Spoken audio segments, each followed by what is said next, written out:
And so after burning away that all-seeing eye from her body, after talking about all these ideas of MK Ultra, of mind control, the very next scene is them kind of cuddling together. Now here's the weird part. Here's what makes this scene so interesting. It's not like an LGBTQ type scene, as it might seem at first, because you have to consider that Charlotte is actually Teddy Flood in Charlotte's body. So what this really is a concept that we brought up in our previous episode with Bill Gates. I had no idea that this episode would have actually brought up this concept, which I had only read for the first time just a few days ago, but I'll read it again because it's rather important in the scene. So in talking about the World Transhumanist Association, the organization that is headed by Ben Gortzo, who Jeffrey Epstein, who at the time was acquaintances or friends with Bill Gates, who Jeffrey Epstein funded this organization. And right over here, it says one of their transhumanist ideas is quote-unquote post-genderism. Now I promise you, I've never seen this until just the other day. Post-genderism is a diverse social, political, and cultural movement whose adherents affirm the voluntary elimination of gender in the human species through the application of advanced biotechnology and assistive reproductive technologies. So basically, post-genderism is the idea of eliminating gender in human through the usage of cyborg, artificial intelligence, parts, whatever. But I never heard the concept before, and to see Westworld then reflect the exact same concept in an actual scene where they're showing all-seeing eyes and all kinds of MK Ultra type of ideas. Come on, there's no way I just heard about this term the other day and suddenly it's showing up again, and it's just a random coincidence. Yeah, you know, I just like to use lines like "you belong to me now." That's the line now I'm gonna choose. Oh, but let's get rid of elephants. There are no more elephants. There are thousands of animals. Why an elephant? Why the one that represents the Republican free-thinking Liberty Party? Not too surprising that just a few scenes afterwards, you got not only the self-sustainable building, the Alzheimer's scene with the mother, and you got Dolores putting her super duper artificial intelligence all-seeing eye mechanism right over her eyes. Very cool. Now, in terms of talking about symbolism, I'm not going to claim that this scene was necessarily intended to be symbolic of the all-seeing eye. It could be because eyes are a very important motif in a lot of different shows, especially ones related to perception, illusion, reality, existentialistic topics. So I can't 100% say that this is intended to be symbolic, but I needed to show you anyways because of the other definitely symbolic moments that you've seen in the show. And then Dolores goes to this building to help out our character named Caleb Nicholson. Not really sure what the meaning of that name is, but we're gonna actually mention this at the end of the episode. Very cool scene. Another kind of dependency on technology scene, because Caleb over here has an artificial implant that was given by the army, and supposedly he is kind of dependent on this implant because when they kind of trigger the implant here, they're able to control his vitals with a simple computer, which is kind of weird because I think I heard that Gates, in his pursuit of trying to create injection or a vaccine for everybody due to this COVID-19 pandemic, well, there were rumors that the vaccination might have some kind of artificial intelligence tracking device. So the idea that he has a military implant that essentially all his vital signs are controlled via this implant. Very interesting scene because the robot friend that had his dead friend's artificial personality, kind of like a dead soul type of personality in there. Well, the robot goes to try to save him and then gets thrown out by these bad guys. And once again, I do think this is kind of symbolic of this like deprogramming, because right after his friend gets busted up into small pieces, not his real friend, but the image, the illusion of his friend, then Caleb starts going back into all his past memories, his memories of his death, of the shooting, of his military past. So once again, it is kind of a quote-unquote deprogramming scene where he's being deprogrammed from the dependency of artificial intelligence. And then Dolores goes over there and ends up saving him. They walk together. As they walk, and I thought it was kind of meaningful because he kind of looks, right? He's looking in this direction as if they want the audience to look, and then they showcase what looks to be a split, right? You see the buildings on the left buildings on the right, and an even split, and it's as if the character is walking in between this split of, in one side you got expression, more indicative of, you know, the other symbol that we talked about, the elephants, or we got collaboration. Once again, I think this is symbolic of Republican and Democrat. I could be wrong, but I thought I should at least bring it up. Okay, so as we move forward, I want to show you this quick wide introduction shots, because it seems like every time we have one of these wide shots, they're always kind of injecting symbols. Once again, we got what I would say is the pyramid. It's obvious that they turned the camera to make these rectangular or square looking objects look at an angle of a pyramid. I don't think it's coincidental that the cameraman twisted the camera at this exact angle. The reason why I'm saying this is something I actually almost forgot to bring up. It's this, right? So let's just pause here for a second. First of all, here you got, it's kind of hard to see, but it looks like one of those flying chariot symbols. Then you got just two men who are kind of arms to arms with each other, spreading. Now, the only time I've ever seen this before has been in association with the Ark of the Covenant. Could this be the cup of blood that Jesus drank with the Ark of the Covenant? Now, you might think I'm going a little bit too far with the symbols, but then look at this. We got the pyramids again. And then we have the Westworld type of W, but look carefully at these pyramid-like structures. So when you see that pyramid-like shape with a smaller rhombus-like shape, well, yeah, I have to be honest with you that it kind of reminds me of this particular shot. Now, you might think once again that I'm just making shit up, that this is all rambling, but answer me this question. Why is it that this scene is about a pedophile? About this artificial intelligence character disguised as a human killing a pedophile? Out of all the scenes they could have put to represent whatever they want to represent with her relationship with her son, why is it that this dude happens to be a pedophile? So Teddy Poole as Charlotte over here ends up killing the pedophile, and right before she does so, she says, I quote, "I remember what it's like to be me. You're not the only predator here." Then she goes to the diner with our main character, Caleb Nicholson. And it's kind of like another deprogramming scene, because she's essentially bringing him back to where he had suffered greatly as a child, because his mother had schizophrenia and ended up leaving him in this diner as a kid. And Dolores is trying to get him to accept what had occurred to him in his childhood. Once again, deprogramming himself from his past traumas. Now, this is kind of an important scene because it kind of explains not only the plot, but also another theme that keeps coming up in the show. So Caleb over here seems absolutely pissed that Dolores seems to know everything about him in his childhood. And then he says, "This isn't surveillance or social media. How do you know every detail of my memory?" And Dolores responds, "It's about insight, not the company, the system that it's built on. The founders of this machine got everyone's raw data long before there were privacy laws. Every purchase, job search, doctor visit, romantic choice, call, text, every aspect of your life recorded and logged." Well, these individuals who are in charge of this artificial intelligence bank, well, we had talked about how they were essentially kind of programming the entire world to be able to recreate the world in a way and predict everybody's moves, so that the world essentially becomes like how do you say, like a crystal ball where you can predict everything that's going to happen in the future. And then Caleb asks, you know, why is this happening? And Dolores responds, "Well, it's not about who you are, Caleb. It's about who they will let you become." Once again, if you go back to the previous line where it's talking about before the privacy laws, and it talks about the surveillance of social media, you know, this seems very indicative of what we're going through right now.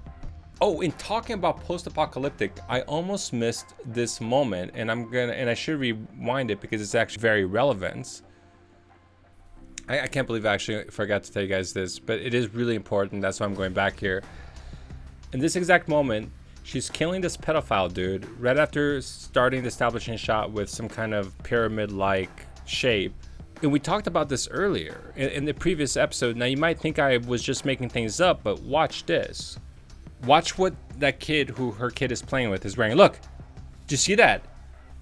The kid has a disease mask, or I should say a surgical mask. Now, when you have a scene of two kids chasing each other and one of them is wearing a surgical mask, you better believe there's some important symbols to that. And the question I'm having is, how in the world did the creators of Westworld know that in this post-utopian world, the disease would be this big danger? Because we haven't had a major pandemic type of event for almost a century. So if we're talking about something that hardly ever happens to human society, how is it that in this season, with all these quote-unquote all-seeing eye symbols, they got this symbol correct? So we fast forward to our another deprogramming scene. Check this out. We start out with this beach scene. This may not look like anything to you, but to me, what I'm looking at is something that's very reminiscent of an Egyptian obelisk. It sounds crazy, but I'm going to show you other symbols that actually kind of have that resemblance. So once again, you got these two characters, they're walking. Now notice that both of them are walking in this obelisk looking type of pier, at least when you see it from that angle. Both of them are wearing all black, and then literally his line is, "Did your magic 8-ball tell you that?" Now, two people wearing all black talking about magic 8 balls, I don't know. I don't know. To me, it seems very witchcraft-like. And of course, her answer is, well, Caleb, this is where you kill yourself. Yeah, she was literally being an 8-ball with this scene. She literally brought him here to not only to deprogram him, but to essentially prophesize, to give his ultimate ending of his death. So when I talk about the magic 8-ball and that being symbolic of witchcraft, and then suddenly she goes, "Oh, this is when you're gonna die," well, yeah, now you know why I'm talking about that type of stuff. So I don't want to break down every single line because it's a little bit long, but she explains that in being in this quote-unquote system that is tracking all your moves, that the system is never really going to give him a chance. The system already considers him a high risk for suicide, so it's never going to give him the job or the opportunity that would have taken him away from that predicted path of his eventual suicide. So she's bringing him to the pier where she thinks he's going to die 10 to 12 years from now. It's a very witchcrafty, very sorcery type of a scene in terms of the symbols related to it. Magic 8-ball, they're both wearing all black, talking about the moment of his death. And then once again, I think the conversation is very important here because it does mirror what's happening right now. So she says, "They put you in a cage, Caleb, decided what your life would be. What are you going to do?" And she explains to him, get this, "Start a revolution." And then he replies, "No offense, but what the fuck does that mean?" She goes, "When you were at work, you killed a signal to see how people would react. I'm going to do the same thing." And then he reacts, "You're going to cut the cord to the system?" And then she continues by saying, "And show the world for what it really is." You're going to cut the cord to the system, and she says, "And show the world for what it really is." And mind you, the whole significance of this conversation is that Caleb no longer has a free choice, that this artificial intelligence program has essentially gathered so much data that it's created this predictive model of what he is almost destined to become. So in a way, all the data that the artificial intelligence has collected has made the artificial intelligence network insight into the crystal ball that Caleb kind of jokes about in the beginning of the scene. But also I want to mention that concept of cutting the cord because, you know, in so many ways, when you think about what we're going through in this pandemic, you have to think about our society and how the society's cord was just cut, and all the medical apparatuses, all the quote unquote weaknesses of the world was suddenly unveiled. Thus the line, "And show the world for what it really is," after cutting the cord. And this is probably one of my favorite lines of the whole series, because as he is finally getting to the moment of being completely deprogrammed, he says, "I'm a dead man either way. At least this way, I get to decide who I want to be." Very cool line, very reminiscent of Braveheart. And we finish off the episode with Charlotte meeting up with her opponent, the anonymous C-Rock, And let's look at what this anonymous character, Rock, check out what his house is all about. We got this gate. The gate essentially opens up, and in the background, I mean, okay, I gotta pause this. Does this not look like the symbol for the tree of life? As she walks into, quote unquote, the gates of heaven, or the, however you want to interpret, she's going into this villain, this guy who is infinitely anonymous. Nobody knows who he is. Nobody can track him. She enters his house. There's a tree that looks like the tree of life. There's this pearly gates that she enters through. And, you know, why not? Let's just add the Fountain of Youth to go with it. You know, here's the thing. Whenever you see something that's not CG, that is an actual physical location, it's a lot harder to assert the whole symbolic argument. But, you know, these guys are casting like tens and tens of houses. They're looking at all the different types of locations. So it is possible that they found the perfect house that resembled the symbols that they wanted to represent in this exact scene. I thought this scene was also kind of interesting because this moment where this Chinese character ends up giving Charlotte the glasses, right, which essentially alters or changes her perception. Well, it's kind of like a weird virtual reality type of scene. These glasses are not the reality. These glasses are a perception of a reality that allows her to see the main character, Rock. I mean, the guy isn't actually physically there. He is just an illusion, a mirage. Once again, going off the idea of when Liam Dempsey in the first episode, the main investor who was killed, the Trump-like character, he was killed because he slipped on Dolores's quote-unquote mirage. Once again, the symbol of this veil of illusion that is in front of you, and this reality that's suddenly pulled back, and it's like you're in the Matrix. You're like in this altered reality suddenly. Now, one last thing that I forgot to mention is, and I did this because I wasn't sure how important the symbol was, but you know, you guys just let me know what you think about this. Right down here, it says 88 degrees. And once again, you got the eye symbolism again. You got the eye to the right, the eye to the left, left optics, right optics. And up here, it says 88 degrees. Now, is that 88 degrees of field of vision? Why the number 88? Now, the number 88 is the actual temperature of the human body, the average human temperature of a biological human body, the biological unit. But, you know, there are a few interesting symbols related to number 88. Well, first of all, it's called an untouchable number in mathematics, a primitive semi-perfect number. But also, down here, the number 88 symbolizes fortune and good luck in Chinese culture. So the fact that we have already brought up China, it's kind of strange that this number 88 just comes by again. You know, I guess it was used by the Nazis because 88 was also used as an abbreviation of the Nazi salutes. So it could just be random, this number 88. I don't know. I thought it was kind of interesting. But what I didn't think was random, as I was doing some research, I just literally randomly came across this website. It says, "Do you see what I see?" And then up here it says Nicholson1968.com. And I've seen all kinds of weird, like, mind control type things related to this Nicholson1968.com. I don't know what this website is. I don't know where it comes from. I don't know who built this. But what I do know is our main character, who we talked about being deprogrammed, I don't know how many times in the show. Well, his name is Caleb Nicholson.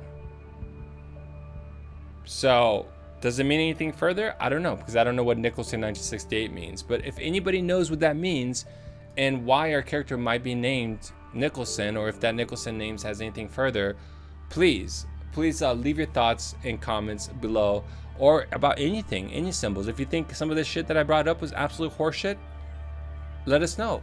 Why not? You know, this is also meant as a forum for discussion. And talking about the idea of perception, if you've been following some of the episodes, we have this one particular section that we call the remote viewing session. We are actually asking our audience members to try to use their extrasensory perceptions to try to see what is in an envelope. Now, we posted this envelope with a picture about 2 episodes ago, and I'm going to try to do this a little bit more often.